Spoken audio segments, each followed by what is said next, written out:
I don't know if are we allowed to curse on these? I have zero effing. Like I don't remember How is this anything the there. first time you've Like, asked that question? Nick, you have cursed religiously on this yeah, show. you're right. You're right. We haven't done one in a few weeks, so I'm very out of practice speaking. I'm home alone today, so I haven't really talked to a soul yet. So this is like the first time I'm opening my mouth. So like, and it's like 8 p.m. at Incredible. night.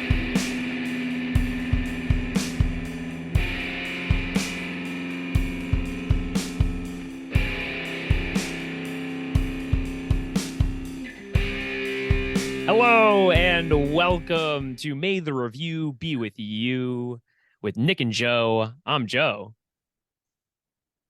I'm Nick. Oh, wow. That was a weirdly delayed reaction. What the hell Sorry, happened? I was reading something. Nick, we literally just started the show and you're already I off the know. rails. I know. Listen, I'm really freaked out about this 15-second synopsis I have to give. Okay, I'm I not excited about it. you're wearing blue blocker sunglasses. You've forgotten your own name. I mean, like, dude, I don't even know you anymore. You're pretty much screwed on trying to recall what happened in this movie. We're talking about Dungeons and Dragons today. Yes, we Honor are. Among Thieves. Which I'll be honest, going into this movie, I I thought it was going to be really bad. Well, that's why I'm really excited to talk to you about this, because for everyone who doesn't know, which is probably everyone listening, Joe is like a big Dungeons and Dragons guy, right? Like Joe does the whole, like, he plays with his friends like once a week or once a month, whatever it is, right? I don't Yeah. know you have Oh, the we details, but try to do once a week. It varies. It probably varies. averages once a month. But like pretty serious D&D player. And me, I've never played. I've heard of it. The only time I've ever even witnessed it is one time when I was with Joe and he had a D&D night, and I was like, yeah, I'll come hang out for a couple hours and watch. I've always wanted to like know what it was even about. And that was my only exposure besides before this movie. And that happened like 2 years ago. So I'm like a complete novice, and Joe is what I would call an expert. And so I thought it would be really cool to have a review of this, because we're both watching this movie from two completely ends of the spectrum, and I had no idea what to expect, and I went in completely like with an open mind, and Joe went in very skeptical because I mean it's something he really loves, and I probably would have went in skeptical on his end as well. So All right, so it is time where we do our 15-second wrap up, yeah, where one of us, this time Nick, gives us a 15-second summation of the movie that we just saw. In this case, of course, Honor Among Thieves. But I would like to point out, in our last episode, Ant-Man and the Wasp: Quantumania, I fudged up. my partner screwed me, and not in a great way. This man lied to me and told me I only had 10 seconds. And I called you out on that in the show, too. I was like, no, I think it's 15. You're like, nope. Nope, it's 10. What do you have to say for yourself? Hit that 10 seconds, baby. Let's do it. Get your All revenge. right. All right, cool. Tick for tat. All right, so you're getting 10 seconds on this. Good luck, my friend. But I want you to remember I want you to remember. I got a D in my 10-second review. Which honestly I call even passing with 10 seconds a miracle. So like good luck to you, sir. All right. You would think a D is passing, Mr. UCF. Anyway. Wow. Okay. All right. Zing, zing, zing, Shots zing, fired. zing. All right. Cool. Let's Cool. go. Uh-huh. I'm gonna hold on to that one. All right. Yeah, You ready? you should. You should. Yeah, I'm not ready. All But right. let's do it. 3, 2, 1, go. Story about a father looking for his daughter who was stolen from him by a friend, and they go searching for a lost relic and try to find it to help them conquer evil. Done. Okay. Yes. That was pretty good, actually. I'm kind of baffled here because somehow that was the best wrap up you've ever done. That was fantastic. And you had less time. That was like incredible. Where the hell did that come from? I timed it so well too. Yeah. Like I finished before. Yeah. Honestly, like if you had 5 more seconds, you didn't need them. Like Ladies and honestly, gentlemen, what else did you even need to say? We're done. The episode's I'm the done. best there is, plain and simple. I kind of hate you because like the highest grade I could give is an A, and I feel like because you screwed me last time, I don't want to give it to you, but like, Give me the A, baby. You got to give me I the mean, A. respect where respect is due, man. You did in 10 seconds. A, freaking A. Yes. And It's for all you salty. guys It's keeping a score. Dungeons and Dragons. Okay. So getting into it, like I said earlier, I walked into this movie really not confident in it, but I've honestly going in, pretty much every friend that went to go see this movie was like, "Hey, remember how we all thought it was gonna suck? It doesn't. It doesn't suck." And honestly, in watching it, I have to agree. It was a lot of fun.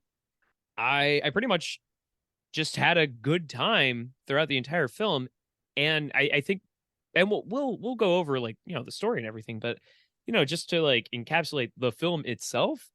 Um, so I was worried that it was going to be really cheesy, or it was going to be like nonsense, or like I think I thought it was going to be like a 2000s superhero movie where, yeah, it's the name, it's the costume, but it's not really a comic book story at all. Like they took it all out to try and make it cool and appealing to broader audiences, right? Mm-hmm.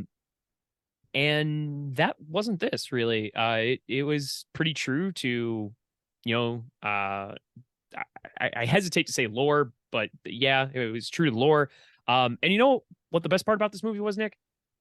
It felt like a game. Everything felt like a game. Like the fetch quests that they have to go on, right? To go get Yeah. like the helmet, for example, Yeah. right? Like the amount of different things that they have to accomplish to get that helmet in order to do the big mission, right? Like everything's staged out like a level in a game. I thought that was really cool. Really like the pacing of this movie. The only honestly like the only hard complaint I can make about this movie, and I'm sure like people have talked about this up and down, is like maybe the CGI. Like there are some moments of this movie that don't look good. I don't know. I didn't have a problem with CGI or anything. I thought overall, like I really liked the set design and stuff. I thought the CGI really looked cool. I was in the movie like from the beginning, right? Like I was like, okay, like they set the world up real quick. It looked great. I was like, this is cool. Chris Pine was awesome. Yeah, it was just fun. It was just a fun movie with a world that I wasn't familiar with. And it was cool to kind of like discover a new world without any like expectations at all. Like zero expectations. Like this will be something, along the lines of things I like, like Lord of the Rings, Harry Potter, fantasy worlds, things like that. Like, oh, this is that, but it's a different story that I'm not familiar with. Let's see how they do. And I was like, this is cool. It was fun. I was laughing. I was enjoyed the whole thing. Might even watch it again when it comes out, on streaming, just because it was enjoyable. Like I could rewatch it, like that's always a good sign for me. And I at the very beginning before the movie started, I was wondering how, because of the limited knowledge I have, I was like, like you and your friends, like I know you guys sit around the table and you've got like a storyline mapped out that someone's created that you have to all like navigate your way through, right? And so I was like picturing you guys at a table playing D&D, and I was like, how are they going to make this like movie? Are they going to make it like they want it to be like a Jumanji situation, right? Where you're like, all of a sudden you're in the game, kind of a deal. I was like, I wonder if they're going to do that. I hope they don't. They didn't. So that was good. It's just, it didn't suck, and that's good. right. Like that's the highest compliment I can honestly give this movie, is it didn't suck. And like, because it so easily could have, right? So something else like that's game like about this movie, that it doesn't hit you over the head. Like you said, like, is it going to be like Jumanji where they know it's a game, right? But an element that is game like, that isn't necessarily like, hey, look, it's just like a game. Is so in Dungeons and Dragons, I'm sure you are familiar with this part. You got to roll your dice to see if you are successful in what it is that you are trying to do, right? And they kind of like wink and nod at that. I mean, like you never see like a dice roll, right? But like they try to do things all the time that just fail. And like Chris Pine's character, as he describes himself, is he's the planning guy. It's like, well, I know the plan. What do I need you for? Well, what if the plan goes wrong? Like come up with a new plan. Right. And like that's very much what like D&D is. It's like Yeah. you attempt something, you fail it Yeah. inevitably, especially if you're me, because I have the worst dice rolls ever. Well, I mean, you're only a Uh, level 13. You've been playing your whole life. So was I that a play like correct a few statement? Was years. that a No, correct it burn? was an Was that a incorrect correct statement. burn? Oh, damn it. I took a chance. No, but yeah, like for example, like the mirror or not the mirror, the portal plan that they had in order to get into the vault, which by the way, that was a big brain idea that I That was loved. amazing. I That was love that. amazing. Yeah, That was probably incredible my idea. favorite little sequence in the whole movie. I was like, this is genius. Like, this Yeah, was like an Ocean's 11-esque plan. I was yeah, like, that's fantastic. And then, of course, fucking painting falls over. And I'm like, God damn it. right. That felt like a D&D dice roll. It's like Yeah. you come up with this brilliant idea, and then like when you go Yeah. to execute it, you roll. If you roll a one, you call it a natural one. Uh-huh. And whatever it is that you are doing, it has to fail in the most spectacular fashion, like in the worst way possible. If you rolled a one, and that's what it felt like. It's like you rolled a one, the portal is facing the floor, you can't use it. Right. You can't use it. Genius. Yeah. Or the situation where they're in the graveyard and they're trying to ask the different corpses what happened to the helmet, and they screw it up, right? Like they talked to one guy and they were like, but you were the last guy to like see it, and he's like, oh no, you're thinking of my brother. And it's like almost the same exact name. That's a very like, Yeah. I don't want to say it's a common D&D thing, but like that feels like something that would happen during a D&D game.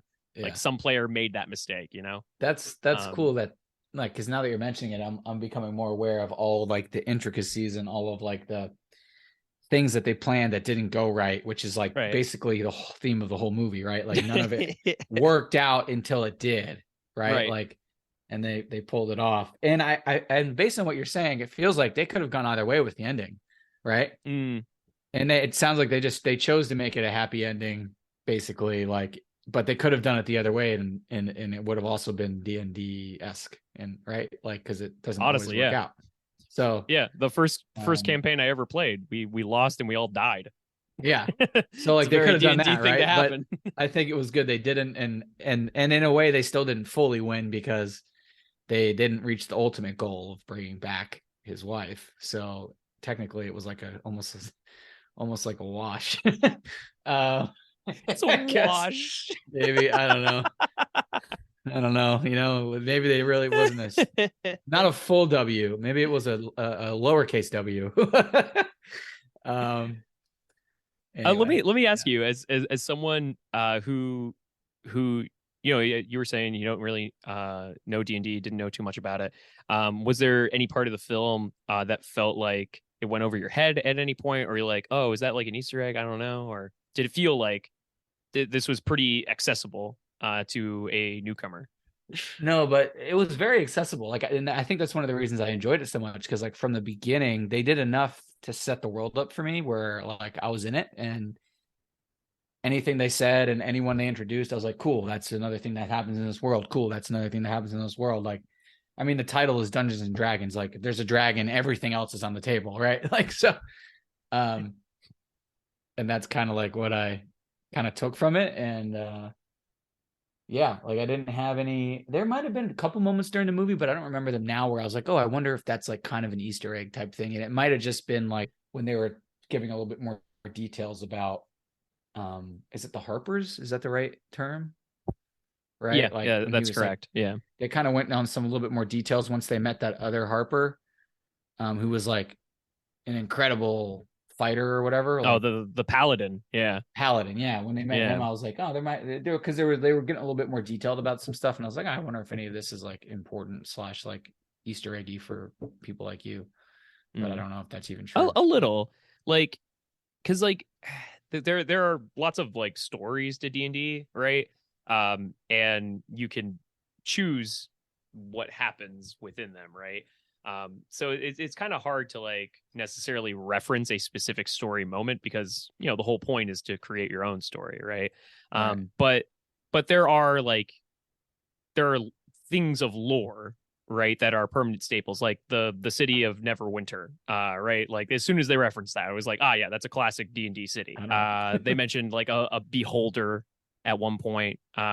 There was like a spell that the Red Wizard used at the end. That was, the giant hand that she made. Yeah, that's like a well-known like spell for that character. A mage. Oh, It's cool. literally just called Mage's Hand. So like there were things like that would pop up, and you're like, that's I know this is a D&D movie, but that's a D&D thing. Like Yeah. um. So I mean, like those Easter eggs. I hesitate to call them Easter eggs because it's not like they're super hidden. It's just they are details that are relevant to D&D that they showcased in the movie Right. without like hitting you over the head with it or over explaining it, right? Which Right. I think was pretty cool for both types of audiences, right? Yeah. Because Right. if you got it, you got it, and if you didn't, it didn't matter, Right. Right. and honestly, that's probably how you should do these kinds of movies. I really thought like they did a lot of like, what was it, like a 2.5 hour film? Not even. I think it was like 2:15 running time. Yeah, I think that's about two right. hours and 15 minutes, and like they did a lot of like character development throughout the whole thing. Like each character had their own like arc that was like really like like stood out in a way, right? Like, which I think I was a little bit more surprised about because there were so many characters, but they all had their own like game they had to beat within themselves in a way, right? Nice. And so like that was cool. Like, because typically you don't see that with that big of a cast, I guess. Does that make Right, sense? with their own. No, I agree. Like with their own goals that you actually get to see completed. Yeah. Yeah, that's actually that's a really good point. I'm glad you brought that up because that's usually another staple to the game is that every player comes in with like their own backstory, their own like things that So they need to this accomplish. is like another D&D Easter egg almost, right? Like Yeah, that was a good call because yeah, that is very much a D&D thing. that's awesome. Okay, cool. Yeah. Well, that's even better that they did that because that's complicated as shit to do in a movie like that, especially in 2 hours. Yeah. Like they did a I good job. actually I'm glad you brought up the party because I meant to talk about this. But the main three, right? So Michelle Rodriguez, Chris Pine, and Justice Smith. Mhm. Um, all three of them. I don't know if you noticed this, but like all three of them talk like regular people. Really, like maybe with like some subtleties that are like fantasy like, Uh-huh. but they all talk like normal people, like you and me, right? Right. Whereas like everyone else sounds like they are in a high fantasy Right. situation. And in my mind, I don't know if this was on purpose, but like in my mind, I was like, oh, it's because they're the players, and like the players are speaking normally Ah, at the game table, you know? that's interesting. I Yeah. didn't think about that at all, but that's a very interesting point. And that would be really cool if that was done intentionally. I honestly think so because like the one time I thought I was wrong was when the paladin joined them, right? And I was like, oh, well, I guess he's a fifth character. Which, for the record, most D&D parties are 4 people.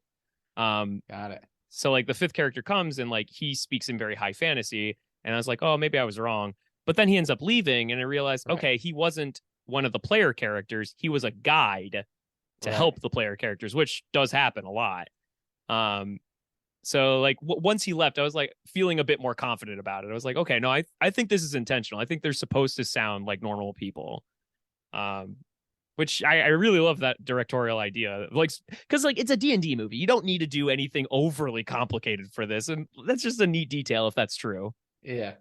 And I really like I don't know, like the main plot wasn't like, I don't know, like obvious isn't like the word I'm looking for. Like it was like, like the father gets arrested and is away for 2 years, and he asks his, former business partner to watch his daughter, and he does. But it turns out this guy ends up being like the bad guy, and like what I'm trying to say is like I didn't feel like it was a basic plot. Does that make sense? No, So I completely agree with you. Actually, it didn't need to be something that was revolutionary, right? It just needs to be a fun adventure.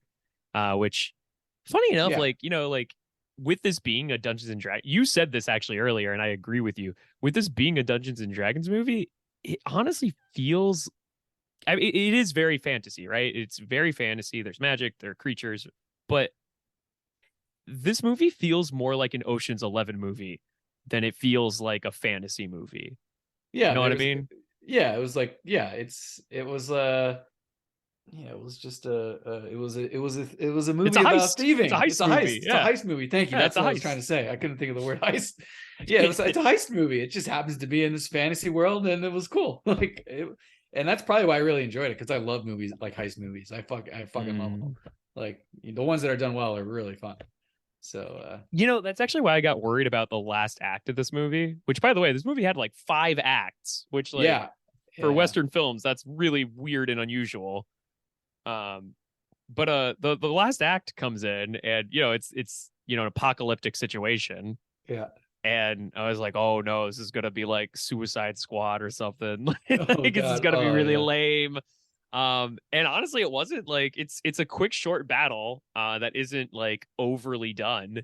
Hmm. Um, and comes to a pretty like natural and comedic resolution, which seemed to fit the whole theme of, or not theme, but tone of the movie.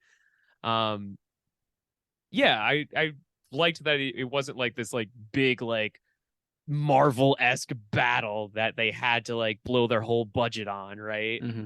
Um, it understood what it was, it knew what the assignment was, and it came back with it. You do Yeah, need a final boss battle at the end of the campaign, and there it was. It was just yeah, one quick boss battle, and that's it. yeah. It was cool, and now I'm remembering too, like, um, Chris Pine's character.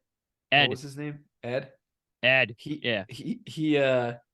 Towards the end of the movie, you find out the reason why the Red Wizards even found him, and his wife in the earlier part of the story. Remember? Because Oh, he that was a like, neat reveal. Yeah. yeah, that was like, I was not expecting that. Like, and I don't even know if I questioned at the beginning how they found him.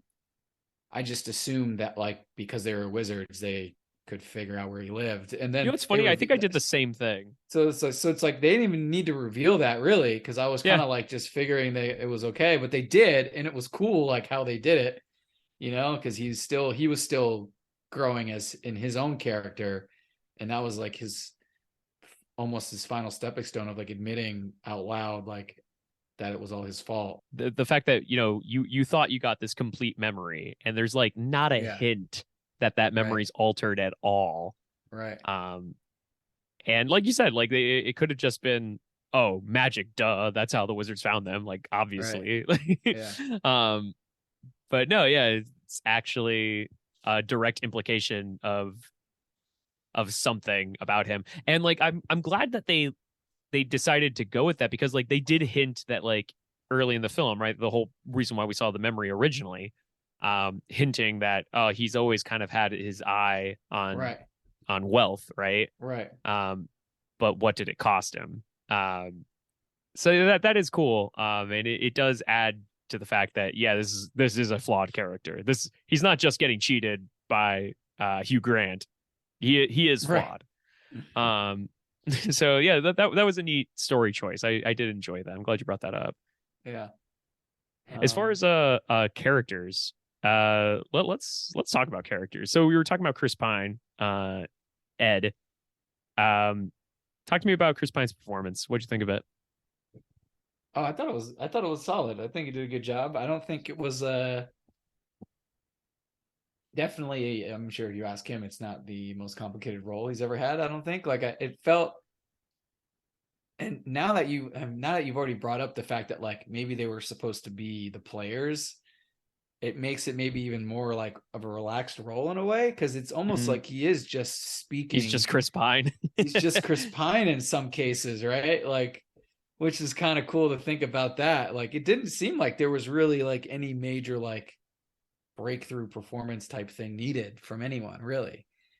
But it's which is fine, because you didn't think there needed to be either. And it was just kind of like, it feels like it was kind of just like a straightforward thing. I think the character that had the biggest breakthrough was probably the Justice, Yeah, Justice Smith. because he had to confront his forefather or whatever and be which worthy of the which ended helmet. up being himself. Right. Like, that was Right. I think that was the biggest character build and probably the biggest moment, right? Because everything else was kind of just steady. I really liked the girl, the red hair. Druid. Yeah. Druick, that was a cool character. Yeah, that was a Sophia Lillis who was Yeah. playing that. Who I don't know if you're an It fan, but she was one of the main actresses in It. Ah, nice. Yeah, I've not seen it. I'm not a it's, horror guy. the first one's worth watching. Second one's meh. But more importantly, just before we move on from Chris Pine, is Chris Pine the superior Chris? As opposed to what? Chris Pratt? You know, the Chris's, all the Chris's. Pine, Um, Pratt, Hemsworth, Evans. no, I mean, Hemsworth is the superior. God, you and It's Ann both. Oh my not even, God. it's not even close, actually. What? All right, hang on. It's Give me a like, ranking. Give me a ranking. Where's Pine? it's Hemsworth and end of list. What do you mean? There's no list. It's Hemsworth. That's it. That's the list, man. So Evans, Pratt, and Pines aren't even on the list. They're not even worthy of the Chris title. They're not in the same fucking galaxy. You are out of control. It's not even close. Get out of my court. You are out of line. Listen, if this is how you run your court, I don't want to be a part of it. Oh my God. This is I what don't you even want get to know for what your order is. This is what you get with a USF education, everybody. This is let me guess your no order. law, no order, Your order only Chris. Listen, I'm going to tell the world what your order is before you even tell me. Okay, your order is Evans, Pine, and Pratt, and then you probably put Hemsworth at the bottom just to spite your fiance and myself. You are absolutely wrong on all accounts. Yeah. Throw him in jail. It is, for the record, the correct way to have done this is Pine, Hemsworth. I do agree. Hemsworth is amazing. Evans, Pratt on the bottom. What has Pine done that you've loved? Star Trek. Yeah, he's great in Star Trek. Star Trek's fantastic. You were like ready to mock me, and you were like, "Well, actually, that movie is really good." No, well, in my head, I was like, unless it's other than Star Trek, which he is fantastic in Star Trek, but the last one they made was a little meh.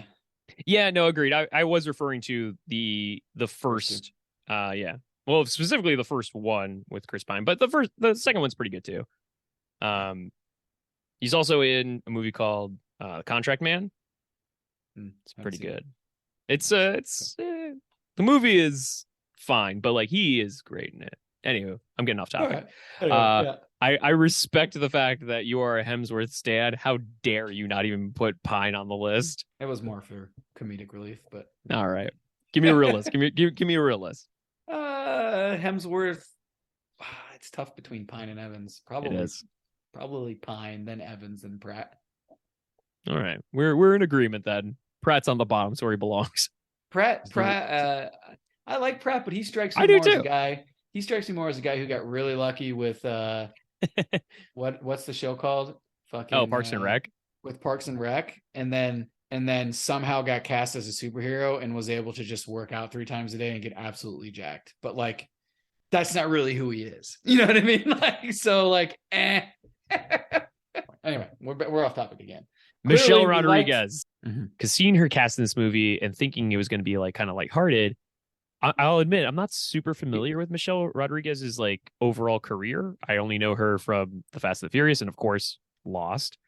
So I didn't really only 2 things that matter when it comes to Michelle Rodriguez, right? So like there's not a whole lot I can fall back on. Fast and Furious and Lost. That's it. That's the list, and it's as good as it gets.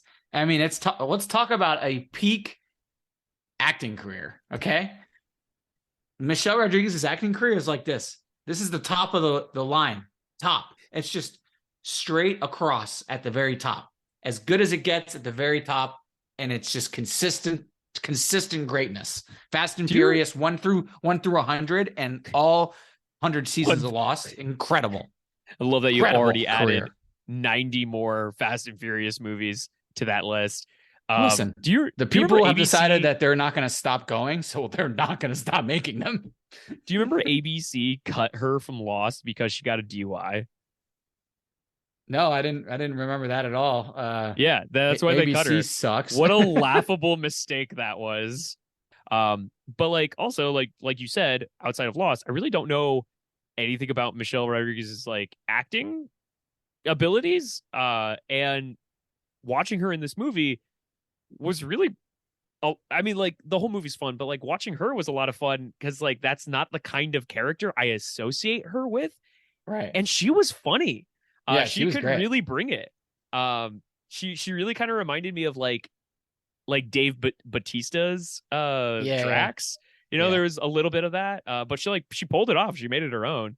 Yeah, she Sh crushed it. She's also in SWAT, I think, if you've ever seen she SWAT. is in Yeah, SWAT. Good she does call. I awesome in that. totally forgot about that movie. She's good in that. I mean, that Mm. movie's really good. So it's a classic. Really good, maybe a stretch. It's a I, classic. It's a classic. I was gonna say I have fond memories of it. I don't know if I could say it's really good. I listen, I'm pretty sure I watched that in your old house, by the way. that's funny. Who do you think of like of the three actors who probably get the most screen time? Justice Smith, Michelle Rodriguez, Chris Pine. Who do you think like does like the heavy lifting of this movie? That's a good question. I don't know if any of them really do the heavy lifting. I think that the heavy lifting is maybe kind of done by the characters that come in throughout. Does that make sense? Like, You mean the supporting cast? yeah, I think that's a little bit. I feel like they kind of like do a little bit more of the lifting, you know? Like Interesting. the guide they have to help get the helmet. Um, the is it Druid? Druick? What is it? Yeah, I think it's Druick? Druick. Yeah. Druick? Druick, like she's really kind of part of the team for most of the movie, but like she kind of like for me kind of steals the flair of the group a little bit when she's on screen. Mm. Um, What do you mean? and then no, like I don't know, I was just more like interested in her character than I was in some Mm. cases in the other ones. And Justice's character was mostly annoying to me. Dude, I Because love he's Justice's character. such a bitch. He was such a bitch. I was like, oh my god, this guy's annoying. That's why he was so But like, lovable. but like, yeah, like annoying, not in like, oh, I hate this guy way, more in like a God, he's annoying. I hope he stops being annoying, but like he's doing a really good job of being Man, I annoying. hope So his character growth comes it's entertaining. very soon. Like it was entertaining, annoying, not like I want to kill him, annoying. Um, but The then little there's brother who won't shut up. there are a ton of scenes with Hugh Grant, and I think he really like does an awesome job. Like it was really cool to see him in this kind of a role. It was really funny. He Like looked like he was having a lot of fun. he did great. And then the Red Wizard was like extra like those I think the Red Wizard characters are a little extra. Like everyone else in the movie was like fun and lovable and like but was still bad in their own way. Right. But like the Red Wizards were just like so far evil and then so weird looking compared to everyone else. Like I was like, this almost feels like they were like out of place, maybe in some cases. And also, I'm glad I'm thinking about this now. The very beginning, when they meet the Red Wizard, which she's like in disguise as a blue wizard, Mm. I was like, yo, like, I know I'm supposed to get the bad vibe in this scene when you first meet her as a blue wizard. Like, you're supposed to know that this is a bad person and the rest of the people aren't supposed to know. But like, how the hell did they not get a bad vibe? Like, you know what I mean? Like I was just Right, like, right. this You is took one look at obviously her not gonna and you're go like, well. Like, even with the blue uh, color, that's clearly a bad guy. right, exactly. I'm like, so that was stupid. But maybe that's a D&D thing, right? Like it just all has to do like you can't tell. I mean, no, like I will I say don't this, know. like in D&D, like when you do come across a character like that, usually all players are like, so this is a trap, right? um Yeah. um so yeah, I'm not I will say I think the movie was probably going off of the thing that they're all thieves, right? So like maybe Right, some of them are a little shadier looking than others, and maybe they were playing off of that expectation. But I do agree right. with you. Like as soon as the Sophia, I think is the character's name. Um and like as soon as she's like on screen, take one look at her and I'm like, okay, well, one of these characters is not like the rest, and she's the main villain. Right. Right? Right. Which yeah, I guess it's not a huge surprise, but yeah, But it's that is fairly noticeable. that was a good point though about like they're all thieves in their own right. So like but they're all different levels of bad. And then Mm. they all have at some point they all have a moral compass and some of them do or use it and some of them don't or whatever. So that was a cool scene too when they were down there like and this might have been an Easter egg kind of vibe for you, the D&Ders, like when what is Justice's character's name? Simon. Simon. When they're talking about having to cross the bridge and they have to do it, and the paladin is giving them directions, like very specific directions about, and then he just steps on the very front of the bridge, not knowing it was the start of the bridge, and the whole thing just collapses. That's so good. You hit the nail on the head. That like, is 100% a dungeon master talking to the players, telling them yeah, what they have to do, and right, then one of the players not listening. yeah. I figured that was had to be some kind of like Easter egg thing, which is really hilarious. And I also love how they revealed that like the stick that Olga got from her previous love is actually like a wizard's like tool for transporting like yourself from one place to another over like 300 feet or something. That was kind of like a random, like, oh, this random thing that I picked up along the way actually ends up being useful later. You Totally a know, D&D thing to happen too. totally a D&D thing to happen too. Also, as I'm 100%. talking about this, Bradley Cooper being extremely small is hysterical. That might have been the greatest cameo of 2023. Yeah, that was so good. That was so shocking. So random. Like they could have not had that in the movie at all and it would have been fine. But they were like, we're gonna give her a weird love story, and it's gonna Right, be right. a Bradley Cooper that's the size of your pinky. Like what? Right, right. We're gonna make her this like barbarian woman who has a crush on Yeah, this like absurdly yeah. small man. And he crushed that too. You could tell that he loved doing it. He was like, "This is going to be fun looking at this later." Her, Like, dude, her too. Like yeah, her yeah, too. They yeah, both handled that like masterfully. Which again, like that's not yeah. the kind of thing I thought Michelle Rodriguez could do. Um, but she's Yeah. funny. She's really funny, as it turns out. Last question before we wrap this up. Because I wanted to pick your brain. How do you make a sequel for this kind of movie? No, honestly, I think it's just another heist. Make it another heist movie. That was Mm, fun. It's fun. It's cool. it is fun. Figure out some treasure that's been lost forever. Like I'm sure there's D&D lore and something they could like go find that would be really cool. And maybe there's another world another castle they can explore, or not. Maybe it's not a castle. Maybe it's like a jungle type terrain. I don't know anything about D&D, but there's got to be other little No, you pretty much nailed it. worlds they could go. Like go find this jungle treasure because you won't have to steal it from a king and its people, and no one's seen it for 1,000 years. So if you find it, you'll be rich forever. And then of course there'll be obstacles and things that go wrong, and probably some like ancient people you are stealing it from, and then you have to have some kind of like, oh no, I don't know if I actually want to do this hero's dilemma kind of deal. That's what you do. Just do another heist somehow, or maybe more like a treasure hunt instead of heist, rather, right? Maybe, but similar kind of deal. That's what I would do. Keep it fun. I respect that. I think I would go two different ways with this. Either A, make it a second heist movie, right? And let's explore like Druick's character a bit more, right? Because like Chris Yeah, Pine definitely should be the lead again if that is indeed like the idea. Uh, but we've pretty much taken his character, at least with the details that we got, as far as it can go. yeah, Um, and a big part of not just the last movie but D&D is like the character like exploration or the character like journey, right? mm-hmm. um so if that's already been fully explored, then option B, which I think you said this earlier and I actually fully agree with this idea, new players, totally new players. It's a new Yeah, D&D. This would be a riskier thing to do, right? yeah, Because yeah, for sure, for no sure. Chris Pine, no Michelle Rodriguez, so it Right. obviously gave success to this film.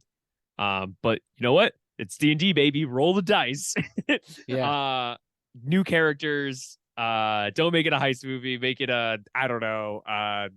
You got it's like a revenge movie. Make it a revenge quest. yeah, There are plenty of D&D revenge yeah, and quests. that could be cool too, because the nice part is like, if you do, when you do that and you change characters, you could have some recurring guides, right?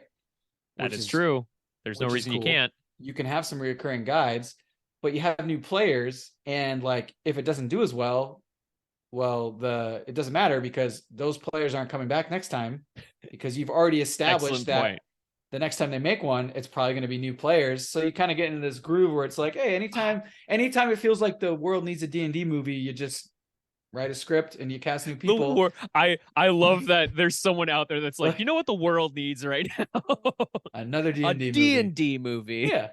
Well, it's like, you just recast, it's kind of fun. It's nice in a way, I think. Nothing wrong with that. Like, Actually, that would be kind of cool kind because of you a know how cool like people get concept. really excited about like I want to be clear, I am not comparing Dungeons and Dragons to 007. Yeah, But yeah. like people get excited about like, oh, who's the Yeah. next James Bond gonna be? Right. Like if this gets more of a following, that could happen. It's like, well, who's the next like party gonna be? Like that could be really cool. Yeah. And you can still have like maybe occasionally, like, like think about like two movies down. Oh, wait, like Chris Pine shows up as a guide now, like maybe he shows That up as would a be guide pretty for a cool. second. Or Yeah. like Holga makes an appearance as a guide for a quick battle, something like that.